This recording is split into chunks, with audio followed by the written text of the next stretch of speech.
pagka kumanap ka ng pirma, ito yung diretsong pagsasakatuparan ng impeachment complaint na hindi nadadaan sa Committee on Justice. Ito'y tuloy-tuloy na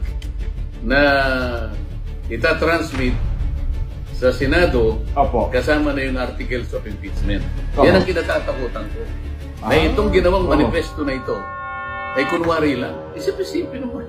Pinili nila yung mga mabubuting mga salita eh. Isang deklarasyon ng pagkakaisa, katapatan at paninindigan sa pagtatanggol sa bayan. Nasaan ang pagkakaisa? Nasaan ang katapatan? Nasaan ang paninindigan mo nung ginawa mo itong manifesto nito?